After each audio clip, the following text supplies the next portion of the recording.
जय श्री कृष्णा, राधे राधे। स्वागत है आपका अपने चैनल गुरुवाणी में। बोलिए श्री लक्ष्मी नारायण भगवान जी की जय। बोलिए श्री राधा कृष्ण भगवान जी की जय। भगवान श्री लक्ष्मी नारायण जी की कृपा आप पर और आपके परिवार पर सदा सर्वदा बनी रहे। सावन मास के कृष्ण पक्ष की एकादशी को कामिका एकादशी के नाम से जाना जाता है। वर्ष 2024 में कामिका एकादशी का व्रत 31 जुलाई दिन बुधवार को रखा जाएगा। कामिका एकादशी के दिन भगवान श्री हरि विष्णु जी के शंख चक्र और गदाधारी रूप का पूजन किया जाता है और कामिका एकादशी की कथा को सुनने मात्र से मनुष्य को वाजपेयी यज्ञ का फल मिलता है और भगवान श्री लक्ष्मी नारायण जी अपने भक्तों का घर अपार धन संपत्ति से भर देते हैं। इस एकादशी के दिन जो मनुष्य भक्ति पूर्वक तुलसी दल भगवान विष्णु जी को अर्पण करते हैं वे इस संसार के समस्त पापों से दूर रहते हैं। आज के इस वीडियो में हम आपको कामिका एकादशी की वही व्रत कथा को सुनाएंगे जो स्वयं भगवान श्री कृष्ण जी ने अर्जुन को सुनाई थी और कथा सुनने के बाद कामिका एकादशी की संपूर्ण पूजा विधि, महत्व, नियम और एकादशी तिथि की संपूर्ण जानकारी देंगे और साथ ही साथ ये भी बताएंगे कि एकादशी के अगले दिन व्रत का पारण कितने बजे करना शुभ होगा और व्रत क्या खाकर खोलें। तो आइए भगवान श्री लक्ष्मी नारायण जी के चरणों का ध्यान करते हुए कामिका एकादशी की व्रत कथा को सुनते हैं। व्रत कथा को सुनने से पहले आप सभी से हमारा विनम्र निवेदन है कि आप भी अगर भगवान श्री कृष्ण जी के भक्त हैं तो इस चैनल को सब्सक्राइब अवश्य करें और कमेंट में जय श्री राधे कृष्ण अवश्य लिखें। एक बार अर्जुन ने भगवान श्री कृष्ण जी से कहा, हे प्रभु, अब आप मुझे श्रावण माह के कृष्ण पक्ष की एकादशी की कथा सुनाने की कृपा करें। इस एकादशी का क्या नाम है ये भी बताएं। तब भगवान श्री कृष्ण जी ने कहा, हे श्रेष्ठ धनुर्धर, मैं श्रावण माह की पवित्र एकादशी की कथा को सुनाता हूँ, इसे ध्यान पूर्वक सुनो। एक गांव में एक वीर क्षत्रिय रहता था। एक दिन किसी कारणवश उसकी ब्राह्मण से हाथापाई हो गई और उस ब्राह्मण की मृत्यु हो गई। अपने हाथों मारे गए ब्राह्मण की क्रिया उस क्षत्रिय ने करनी चाहिए, परंतु ब्राह्मणों ने उसे क्रिया में शामिल होने से मना कर दिया। ब्राह्मणों ने बताया कि तुम पर ब्रह्म हत्या का दोष है, पहले इसका प्रायश्चित करो, इस पाप से मुक्त हो तब हम तुम्हारे घर भोजन करेंगे। इस पर क्षत्रिय ने पूछा कि इस पाप से मुक्त होने का क्या उपाय है।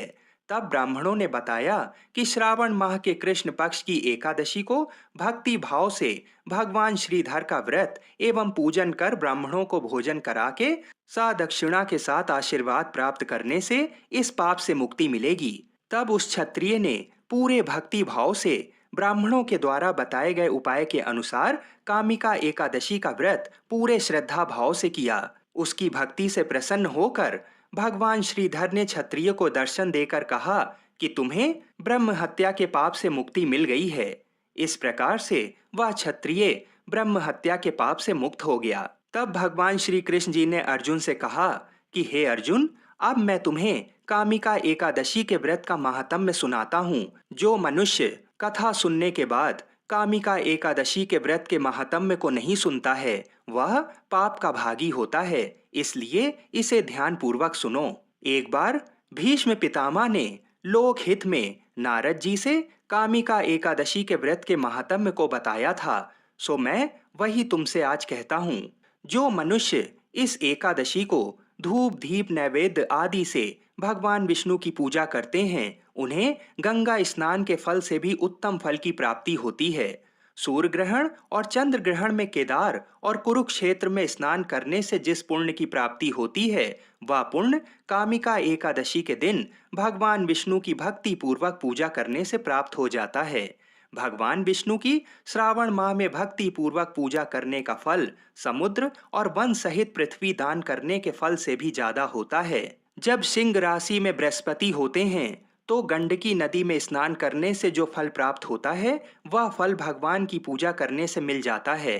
संसार में भगवान की पूजा का फल सबसे ज्यादा है, अतः भक्ति पूर्वक भगवान की पूजा न बन सके तो सावन माह के कृष्ण पक्ष की कामिका एकादशी का उपवास अवश्य करना चाहिए।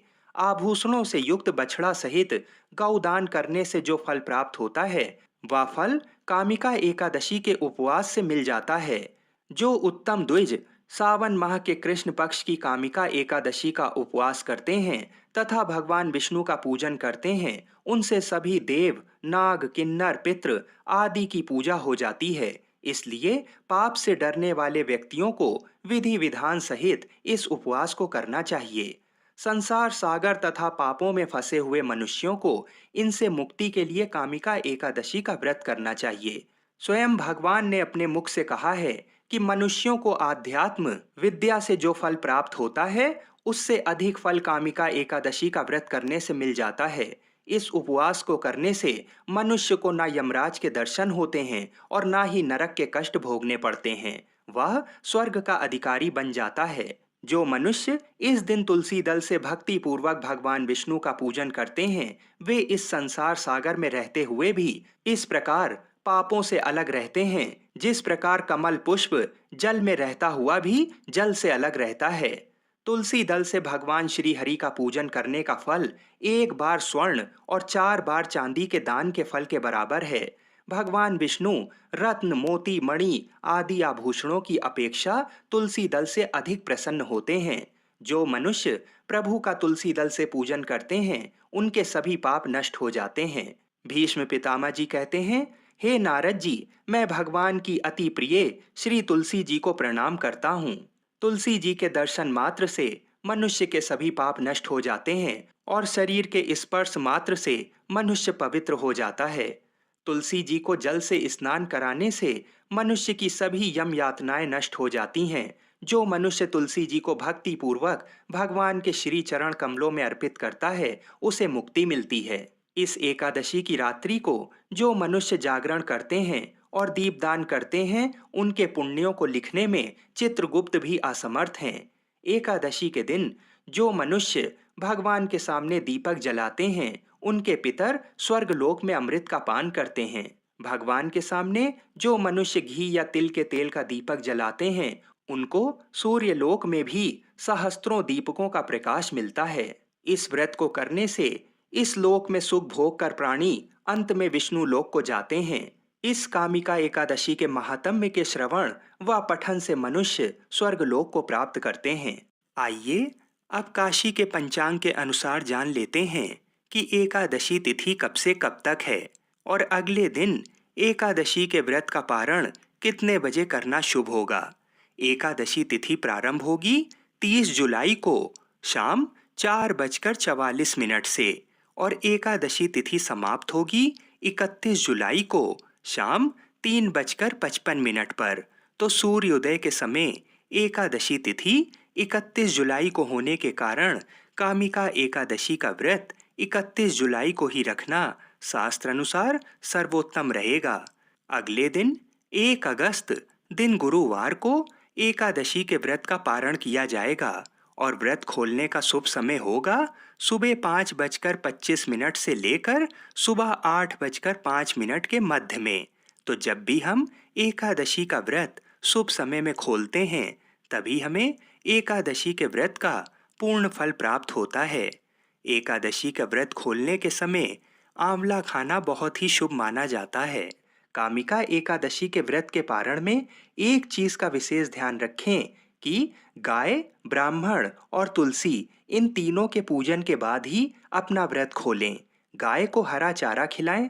तुलसी पूजन में आपको तुलसी माता को जल अर्पित करना है और उन्हें सिंदूर अवश्य लगाएं और घी का दीपक प्रज्वलित करें और तुलसी के पौधे की ही गीली मिट्टी का तिलक करें।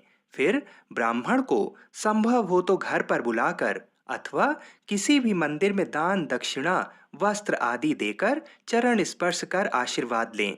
उसके बाद ही विधिवत तरीके से अपना व्रत खोलें। दुआदशी के दिन चावल खाना भी शुभ माना जाता है, ऐसा शास्त्रों में वर्णित है। और दुआदशी के दिन तुलसी माता की कथा सुनना भी बहुत ही शुभ फलदायक होता है। ऐसा करने से साल भर भगवान श्री लक्ष्मी नारायण जी की और श्री तुलसी शालिग्राम जी की कृपा हम पर बनी रहती है। कामिका एकादशी की व्रत कथा को सुनने के बाद भगवान श्री हरि विष्णु जी के अवतार भगवान श्री तिरुपति बालाजी की कथा को सुनना बहुत ही शुभ फलदायक होता है, जिसे सुनने से अपार धन संपत्ति की प्राप्ति होती है। तो आइए बड़े ही श्रद्धा और प्रेम से इस कथा को सुनते हैं। बोलिए श्री लक्ष्मी नारायण भगवान की जय।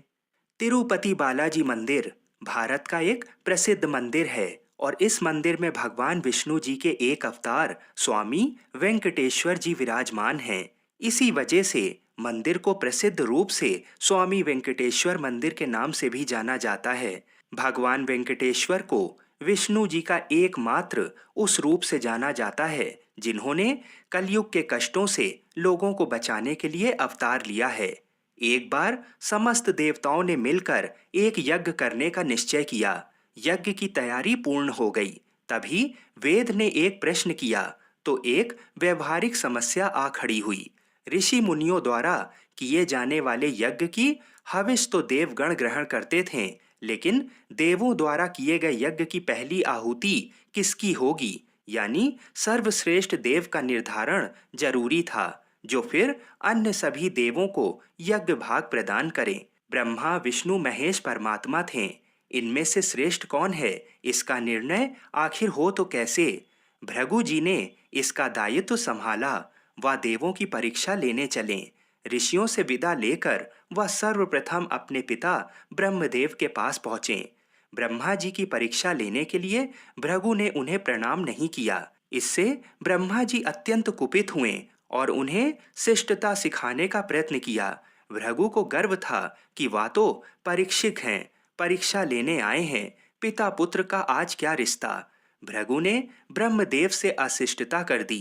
ब्रह्मा जी का क्रोध बढ़ गया और अपने कमंडल लेकर पुत्र को मारने भागे। भृगु किसी तरह वहां से जान बचाकर भाग चले आए। इसके बाद वह शिव जी के लोक कैलाश गए। भृगु ने फिर से दृष्टता की। बिना कोई सूचना का शिष्टाचार दिखाए या शिव गणों से आज्ञा लिए सीधे वहां पहुंच गए जहां शिव जी माता पार्वती के साथ विश्राम कर रहे थे। आए तो आए, साथ ही अशिष्टता का आचरण भी किया। शिव जी शांत रहे, पर भृगु ना समझे। शिव जी को क्रोध आया तो उन्होंने अपना त्रिशूल उठाया। भृगु वहां से भी भागे। अंत में वह भगवान विष्णु के पास क्षीर सागर पहुंचे। श्री हरि शेष सैया पर लेटे निद्रा में थे और देवी लक्ष्मी उनके चरण दबा रही थीं। महर्षि भृगु 2 स्थानों से अपमानित करके भगाए गए थे। उनका मन बहुत दुखी था। विष्णु जी को सोता देख उन्हें न जाने क्या हो गया और उन्होंने विष्णु जी को जगाने के लिए उनकी छाती पर एक लात जमा दी। विष्णु जी जाग उठे और भृगु से बोले, मेरी छाती वज्र के समान कठोर है। आपका शरीर तप के कारण दुर्बल, कहीं आपके पैर में चोट तो नहीं आई। आपने मुझे सावधान करके कृपा की है। आपका चरण चिन्ह मेरे वक्ष पर सदा अंकित रहेगा। भृगु को बड़ा आश्चर्य हुआ। उन्होंने तो भगवान की परीक्षा लेने के लिए ये अपराध किया था, परंतु भगवान तो दंड देने के बदले मुस्कुरा रहे थे। उन्होंने निश्चय किया कि श्री हरि सी विनम्रता किसी में नहीं। वास्तव में विष्णु जी ही सबसे बड़े देवता हैं। भृगु जी ने लौटकर सभी ऋषियों को पूरी घटना सुनाई। सभी ने एक मत से ये निश्चय किया कि भगवान विष्णु को ही यज्ञ का प्रधान देवता समझकर मुख्य भाग दिया जाएगा। लक्ष्मी जी ने भृगु को अपने पति की छाती पर लात मारते देखा तो उन्हें बड़ा क्रोध आया, परंतु उन्हें इस बात पर क्षोभ भी था कि श्री हरि ने उद्दंड को दंड देने के स्थान पर उसके चरण पकड़ लिए और उल्टे क्षमा मांगने लगे। क्रोध से तमतमाई महालक्ष्मी को लगा कि वह जिस पति को संसार का सबसे शक्तिशाली समझती हैं, वह तो निर्बल है। ये धर्म की रक्षा करने के लिए अधर्मियों एवं दुष्टों का नाश कैसे करते होंगे। महालक्ष्मी ग्लानि से भर गईं और मन श्री हरि से उचट गया। उन्होंने श्री हरि और बैकुंठ लोक दोनों के त्याग का निश्चय कर लिया। स्त्री का स्वाभिमान उसके स्वामी के साथ बंधा होता है। उनके समक्ष कोई स्वामी पर प्रहार कर गया और स्वामी ने प्रतिकार भी ना किया, ये बात मन में कौंधती रही। यह स्थान वास के योग्य नहीं, पर त्याग कैसे करें? श्री हरि से ओझल होकर रहना कैसे होगा? वह उचित समय की प्रतीक्षा करने लगीं।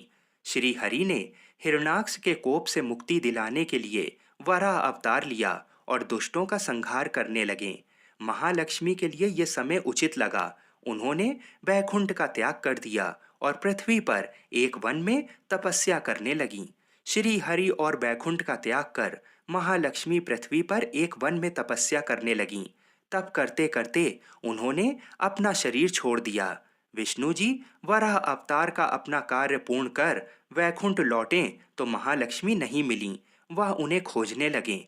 श्री हरि ने उन्हें तीनों लोकों में खोजा, किंतु तप करके माता लक्ष्मी ने भ्रमित करने की अनुपम शक्ति प्राप्त कर ली थी। उसी शक्ति से उन्होंने श्री हरि को भ्रमित रखा। आखिर श्री हरि को पता लग ही गया, लेकिन तब तक वह शरीर छोड़ चुकी थीं। दिव्य दृष्टि से उन्होंने देखा कि लक्ष्मी जी ने चोल राज के घर में जन्म लिया है। श्री हरि ने सोचा कि उनकी पत्नी ने उनका त्याग सामर्थ्यहीन समझने के भ्रम में किया है, इसलिए वह उन्हें पुनः प्राप्त करने के लिए अलौकिक शक्तियों का प्रयोग नहीं करेंगे। महालक्ष्मी ने मानव रूप धरा है, तो अपनी प्रिय पत्नी को प्राप्त करने के लिए वह भी साधारण मानवों के समान व्यवहार करेंगे और महालक्ष्मी जी का हृदय और विश्वास जीतेंगे। भगवान ने श्रीनिवास का रूप धरा और पृथ्वी लोक पर चोल नरेश के राज में निवास करते हुए महालक्ष्मी से मिलन के लिए उचित अवसर की प्रतीक्षा करने लगे। राजा आकाश राज निसंतान थे। उन्होंने सुखदेव जी की आज्ञा से संतान प्राप्ति यज्ञ किया। यज्ञ के बाद यज्ञशाला में राजा को हल जोतने को कहा गया। राजा ने हल जोता तो हल का फल किसी वस्तु से टकराया। राजा ने उस स्थान को खोदा तो एक पेटी के अंदर सहस्त्र दल कमल पर एक कन्या विराज रही थी। वह महालक्ष्मी जी थीं। राजा के मन की मुराद पूरी हो गई थी। चूंकि कन्या कमल के फूल में मिली थीं, इसलिए उनका नाम रखा गया पद्मावती। पद्मावती नाम के अनुरूप ही रूपवती और गुणवती थीं। साक्षात लक्ष्मी जी का अवतार पद्मावती विवाह के योग्य हुई। एक दिन वह बाग में फूल चुन रही थीं। उस वन में बालाजी यानी कि श्रीनिवास जी आखेट के लिए आए थे। उन्होंने देखा कि एक हाथी एक युवती के पीछे पड़ा है और डरा रहा है। राजकुमारी के सेवक भाग खड़े हुए। श्रीनिवास जी ने तीर चलाकर हाथी को रोका और पद्मावती की रक्षा की। श्रीनिवास और पद्मावती ने एक दूसरे को देखा और एक दूसरे पर मोहित हो गए। दोनों के मन में परस्पर अनुराग पैदा हुआ, लेकिन दोनों बिना कुछ कहे अपने अपने घर लौट गए। श्रीनिवास जी घर तो लौट आए, लेकिन मन पद्मावती में ही बस गया। वह पद्मावती का पता लगाने के लिए उपाय सोचने लगे। उन्होंने ज्योतिषी का रूप धरा और भविष्य वाचने के बहाने पद्मावती को ढूंढने निकले। धीरे धीरे ज्योतिषी श्रीनिवास की ख्याति पूरे चोल राज में फैल गई। पद्मावती के मन में भी श्रीनिवास के लिए प्रेम हुआ था। वह उनसे मिलने को व्याकुल थीं, किंतु कोई पता ठिकाना न होने के कारण उनका मन चिंतित था। इस चिंता और प्रेम विरह में उन्होंने भोजन श्रृंगार आदि का त्याग कर दिया। इसके कारण उनका शरीर कृशकाय होता चला गया। राजा से पुत्री की ये दशा देखी नहीं जा रही थी। वह चिंतित थे। ज्योतिषी की प्रसिद्धि की सूचना राजा को भी हुई। राजा ने ज्योतिषी श्रीनिवास को बुलाया और सारी बात बताकर अपनी कन्या की दशा का कारण बताने को कहा। श्रीनिवास राजकुमारी का हाल समझने पहुंचे तो पद्मावती को देखकर प्रसन्न हो गए। उनका उपक्रम सफल रहा था। उन्होंने पद्मावती का हाथ अपने हाथ में लिया। कुछ देर तक पढ़ने का स्वांग करने के बाद बोले, महाराज, आपकी पुत्री प्रेम के विरह में जल रही है। आप इनका शीघ्र विवाह कर दें तो स्वस्थ हो जाएंगी। पद्मावती ने अब श्रीनिवास की ओर देखा। देखते ही पहचान लिया। उनके मुख पर प्रसन्नता के भाव आए और वह हंसी। काफी दिनों बाद पुत्री को प्रसन्न देख राजा को लगा कि ज्योतिषी का अनुमान बिल्कुल सही है। राजा ने श्रीनिवास जी से पूछा, ज्योतिषी महाराज, यदि आपको ये पता है कि मेरी पुत्री प्रेम के विरह में पीड़ित है, तो आपको ये भी सूचना होगी कि मेरी पुत्री को किससे प्रेम है। उसका विवाह करने को मैं तैयार हूँ। आप उसका परिचय दें। श्रीनिवास जी ने कहा, आपकी पुत्री एक दिन वन में फूल चुनने गई थी। एक हाथी ने उन पर हमला किया तो आपके सैनिक और दासियां भाग खड़ी हुईं। राजकुमारी के प्राण एक धनुर्धर ने बचाए थे। राजा ने कहा, हाँ, मेरे सैनिकों ने बताया था कि एक दिन ऐसी घटना हुई थी। एक वीर पुरुष ने उसके प्राण बचाए थे। लेकिन मेरी पुत्री के प्रेम से उस घटना का क्या तात्पर्य? श्रीनिवास जी ने कहा, आपकी पुत्री को अपनी जान बचाने वाले उसी युवक से प्रेम हुआ है। राजा के पूछने पर श्रीनिवास ने कहा, वह कोई साधारण युवक नहीं है, बल्कि शंख चक्रधारी स्वयं भगवान विष्णु हैं। इस समय वैकुंठ को छोड़कर मानव रूप में श्रीनिवास के नाम से पृथ्वी पर वास कर रहे हैं। आप पुत्री का विवाह उनसे करें। मैं इसकी सारी व्यवस्था करा दूंगा। ये बात सुनकर राजा प्रसन्न हो गए कि स्वयं भगवान विष्णु उनके जमाई बनेंगे। श्रीनिवास और पद्मावती जी का विवाह तय हो गया। श्रीनिवास रूप में श्री हरि ने सुखदेव के माध्यम से समस्त देवी देवताओं को अपने विवाह की सूचना भिजवा दी। सुखदेव की सूचना से सभी देवी देवता अत्यंत प्रसन्न हुए।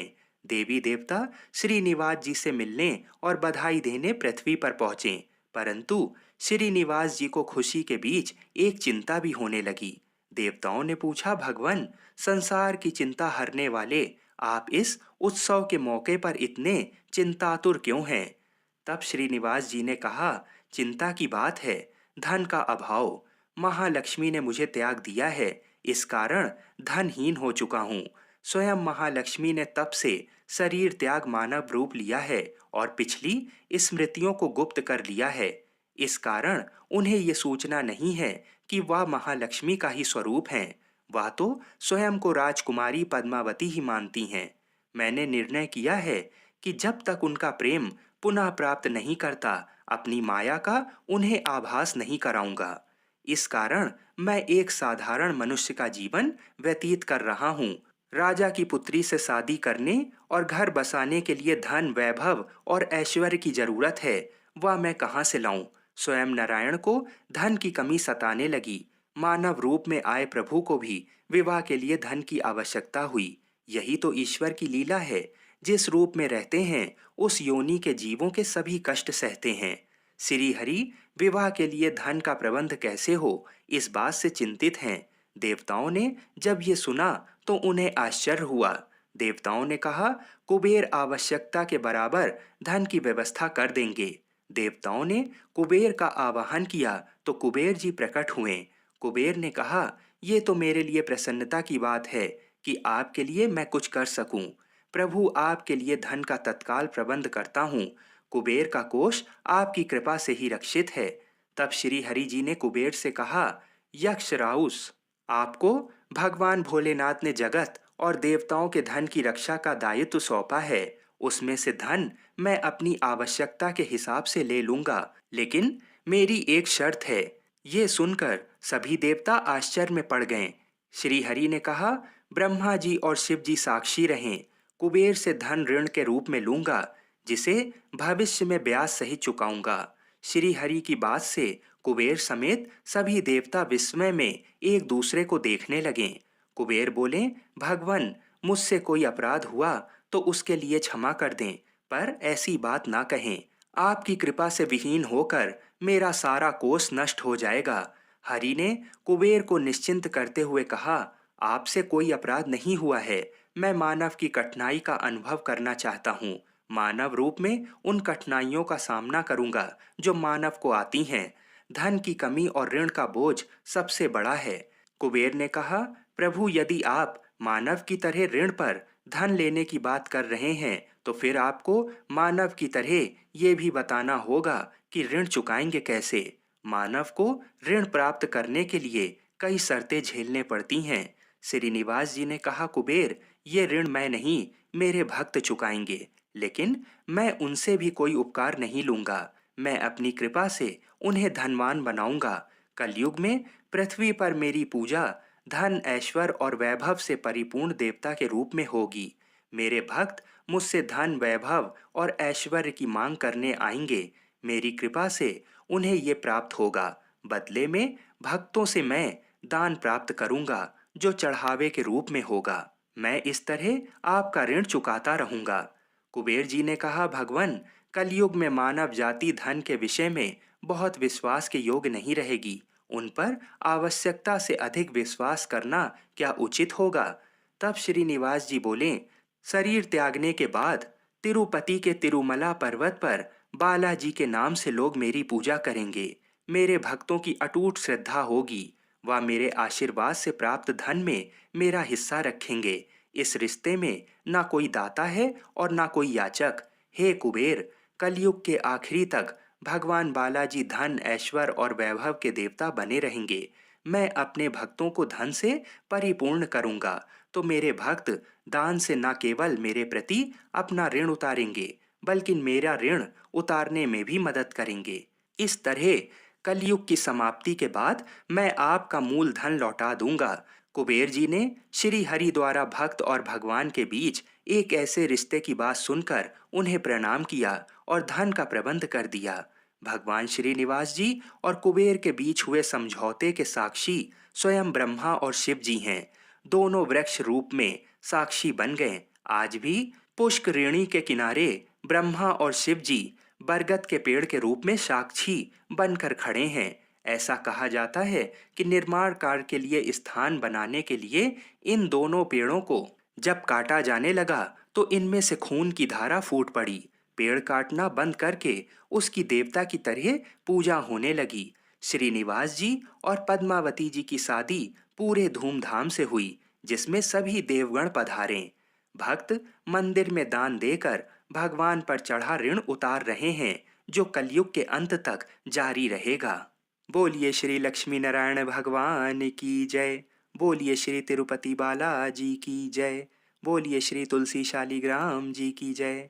बोलिए श्री श्रीनिवास जी और पद्मावती माता की जय। जय श्री राधे कृष्ण।